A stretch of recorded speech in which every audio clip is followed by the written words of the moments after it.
racing exhaust system. Dito nakalagay yung black. Tapos racing headers. Yan. Medyo malaki yung tubo niya. Maganda yung pagka-paint. Sakto yung bolts. Yan, 3,000 RPM.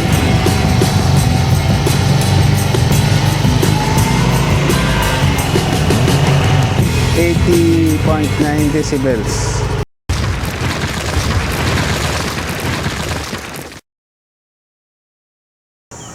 Yo, what's up mga pengo, and welcome to another episode. For today's episode, magpapalit tayo ng muffler na naman. May inaan na po ang tunog. Ito, papalit tayo ng Oma Racing.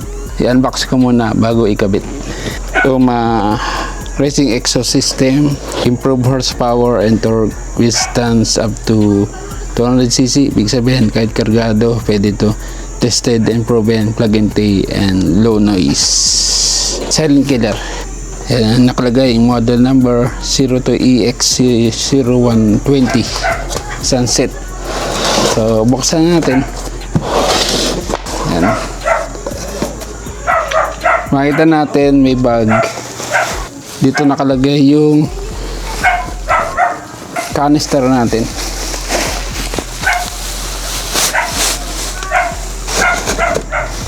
Unboxing lang to muna. Then ikakabit natin. Yan, strip on. Natatanggal yung elbow nya. Then tanggalin muna natin dito. Ang ganda ng kulay nya, no? Black. Das Oma Racing. Sa pagkakabit, nakatago. Tapos yung stock na heat guard, pwede natin ilagay dito. Yan. Tatlo yung bracket na pinagkakabitan ng tornilyo. Tingnan natin kung magkakasya. Palagay ko kasya naman. Then ito yung manifold or elbow. Yan. Ito yung sa canister. Ito yung sa headers. Yan. Medyo malaki yung tubo niya. Sa palagay ko, mas malaki ng konti ito sa 4S1M na elbow. Yan. Parang 32mm to. Pero susukatin natin. And meron itong spring na isa. Yan. Saan natin kinakabit to? Dito. Ito yung kakabit. Then sa canister, meron din. Yan. So yun lang yung unboxing. Napakadali lang. Medyo maluwag, so kailangan natin lagyan ng sealant. Ito pumapasok sa pagitan yun. Okay, wala naman ligtas. So ngayon nagsusukat tayo ng mga elbow, manifold sa yung canister. Sukatin natin. So unahin natin yung manifold. Yung sa headers 36 yung outer, tapos yung inner nasa 28, tapos itong tubo sa outer 31, tapos inikot natin naging 32 kasi mayroong parte na manipis, hindi siya bilog na bilog. Yan, dito pag ganyan na sukat 28, so dito malapad yan 32. Ito sa malapit sa bank sensor 32. Dito sa malapit sa canister 31. Malamang yung manifold nito 32 sa outer, tapos yung sa inner 28. Medyo makapal yung kanyang 4mm ba yung kanyang sukat, yung kapal nito. But 28 lang na susukat ko dito sa loob. Yan. Medyo malaki siya kaysa sa 4S1M na elbow. Tapos dito sa pinagsusuksukan ng canister, merong 41mm.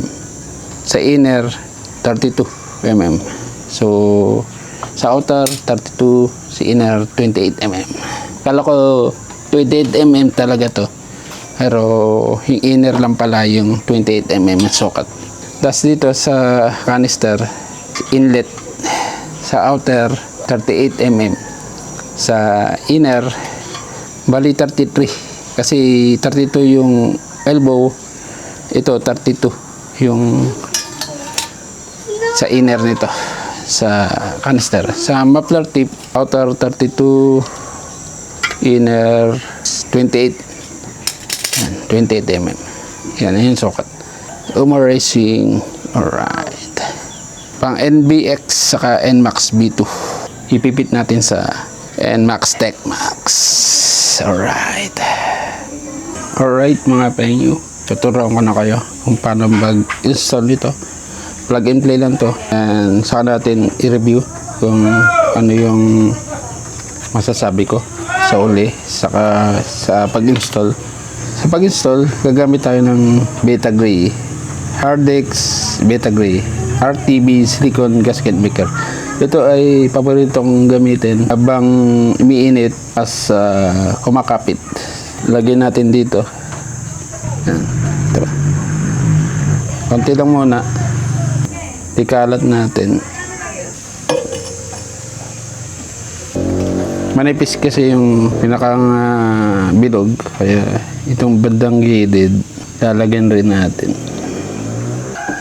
Dalawang nut, siyempre pasok natin. Yan. Pinakapit ko lang yan. Yan yung mga tornilyo. Hindi ko pa hinigpitan yun. Lagyan rin natin ng Betagray yung loob. Huwit tayo ng konti.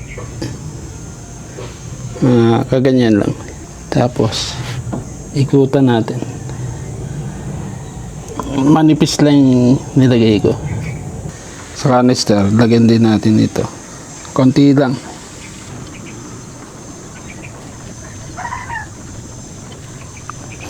Soksok natin sa elbow. Yun, pasok. So, kailangan sagad na sagad. So, yun sagad na sagad yan. Hanggang dapat dyan. Lalagay mo yung mga tornilyo. Ginagawa ko, inuuna ko muna yung baba. Nauna, kakamay. Yun. Sakto na. Then, kabila.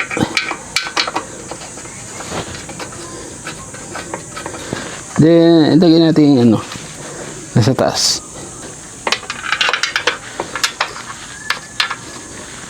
Then, iparma na natin.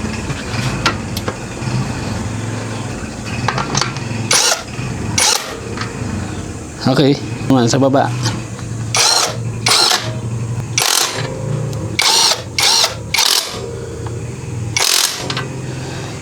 Then, higpit. Saka natin higpitan yung sa elbow. Yan, kasi kabila.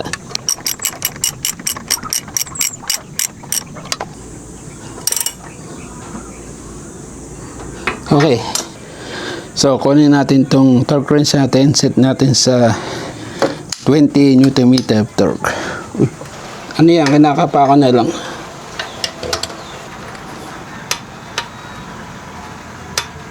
Yan. Okay na. Okay. So, ilagay natin spring. Wala naman siyang sinusunod na up and down. Kahit magkabaligtaran, meron akong panghigit. Okay. Alright. Okay na. First, start natin.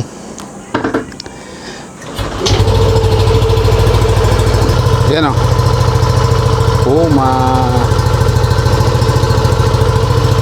tahimik lang.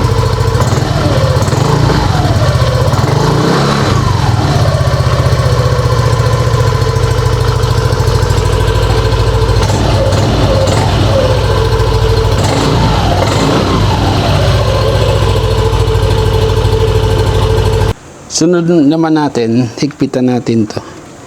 Ang required is 57, 54. Pero ginagawa ko na lang 45 Nm torque. Masyadong mahigpit ay yung 50 plus na Newton meter na torque. Ipitan na natin to. Batas. Okay.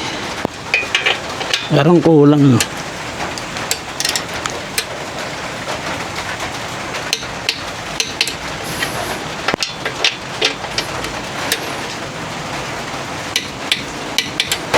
Okay na yan.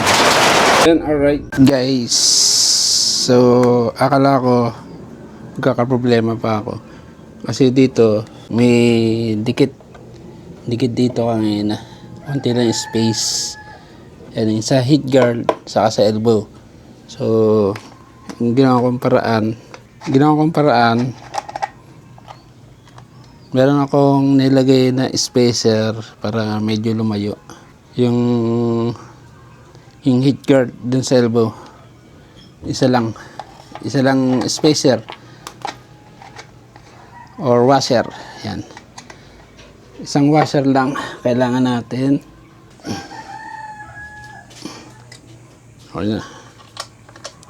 Parang stock lang. Yan ang purpose ng back pressure, para ating stock sa katahimik. So ngayon, okay na. Medyo malayo na. Yan alright guys. Umapeng yun. Paandarin natin and sound test natin kung ilan na yung decibel ang makukuha natin. Napaandar ko na ito. Medyo nangangamoy yung yung 5 kasi bago pa. Sa 3,000 RPM, subukan natin, on natin. Yan. Yan, 3,000 RPM.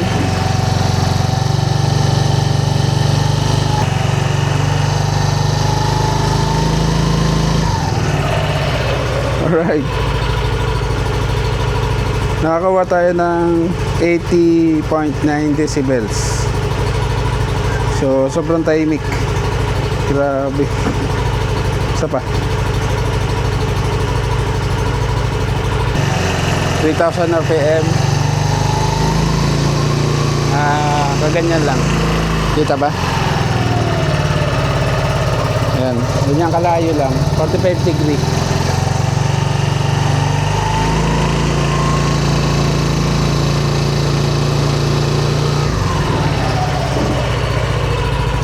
Ganun pa rin. 80.9 decibels nakuha natin. Pakita ko sa inyo yung hatak, yung tunog.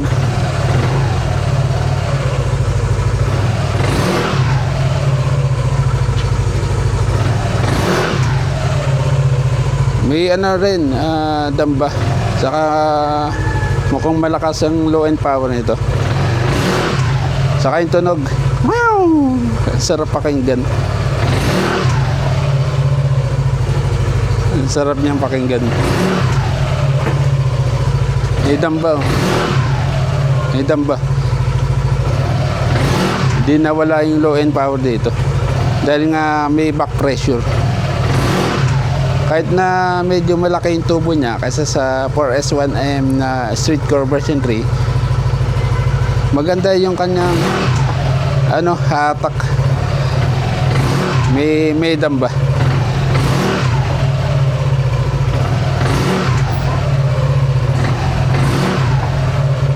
Hindi siya pigil.